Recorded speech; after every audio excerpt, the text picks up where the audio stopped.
You hear the word tuberculosis, and you probably think of something from the history books, right? But the World Health Organization just dropped its brand new 2025 report, and the picture it paints, well, it's not a ghost of the past. It's a global crisis, and it's happening right now. We're going to break down what you need to know. Okay, let's just start with the single most important number in this entire report, 1.23 million. What is that? That's how many people died from tuberculosis in 2024. Just last year. To put that in perspective, that's like the entire population of Dallas, or Prague, just gone in 1 year from one disease. And let's be super clear about this. That number makes TB the world's #1 infectious killer. Yeah, you heard that right. It actually takes more lives than HIV and AIDS combined. This isn't some dusty fact from a textbook. This is the reality of global health today. So here's the thing that's so frustrating about all of this. It's the central paradox, really. TB is curable. We have the medicines, they work. So how on earth is a preventable, treatable illness still causing this much devastation? That's the big question we need to unpack. All right, so first things first, we've got to wrap our heads around the sheer scale of what some people are calling the forgotten pandemic. Because, while other viruses were all over the headlines for the last few years, TB, it never stopped. It just kept marching on, silently, relentlessly.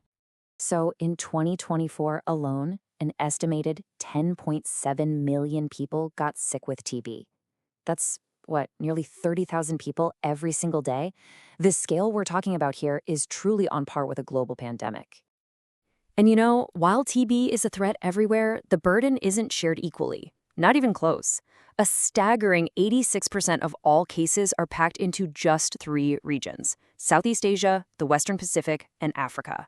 And that's really key because it tells us exactly where the fight is most critical. But listen, this isn't all doom and gloom. Not at all. The report also has some really powerful glimmers of hope, of real progress. It proves that when we actually commit to fighting back, we can make a huge difference. And here's the first bit of really good news. For the first time since 2020, the absolute number of people getting sick with TB is actually going down. Now, the COVID-19 pandemic totally disrupted TB services, and cases started to rise again. Well, we're finally seeing that trend reverse. It's a small dip, sure, but it's a critical turning point. You can see this progress even more clearly when you zoom in on specific regions. I mean, look at this. Since 2015, both the African and European regions have slashed TB deaths by nearly half. Just think about that for a second. Mortality cut in half in less than a decade. This shows that ending TB, it's not some fantasy. It is absolutely achievable. And this success isn't just in a few places, it's happening at the country level too. Over 100 countries have managed to reduce their TB incidence rates. The big takeaway here is that we have a blueprint for what works. The strategies, they're effective. And let's circle back to this fundamental fact, because it's so important. The tools we already have are incredibly effective. A standard course of drugs, 4 to 6 months, it cures about 90% of people. We have what we need to beat this thing. Okay, so we know progress is possible. We know the treatments work. So the million-dollar question is, how are we actually doing against the goals we set for ourselves? Let's take a look at the global report card. And, well, the results are pretty sobering. The world's aimed to cut the number of new TB cases by 50% by 2025. Where are we? Just 12%. We aim to cut deaths by 75%. We're only at 29%. To put it bluntly, we are way off track. So where's the disconnect? Why this huge gap between our goals and reality? A massive part of the problem is right here. Of the 10.7 million people who got sick last year, only 8.3 million were ever officially diagnosed and reported. That leaves 2.4 million missing people. That's a population the size of Houston, undiagnosed, untreated, and silently spreading the disease. And this brings us to the final and maybe the most critical piece of the puzzle.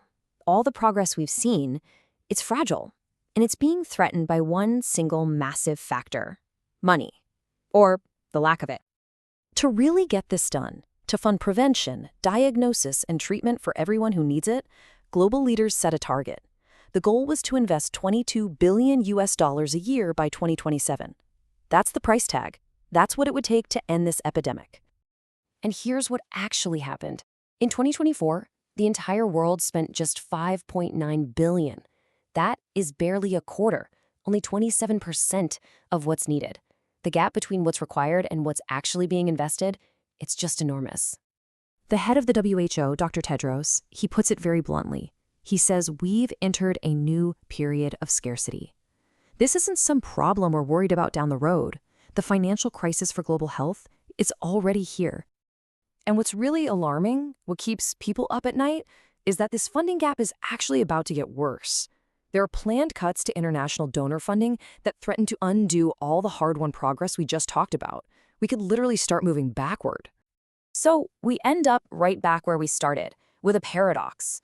This whole report proves that the fight against TB, it isn't a question of can we do it? We have the tools, we have the blueprint, we know for a fact that progress is possible. The only question left is about commitment. And in this new era of scarcity, the world's answer to that question is going to determine the future for millions of people.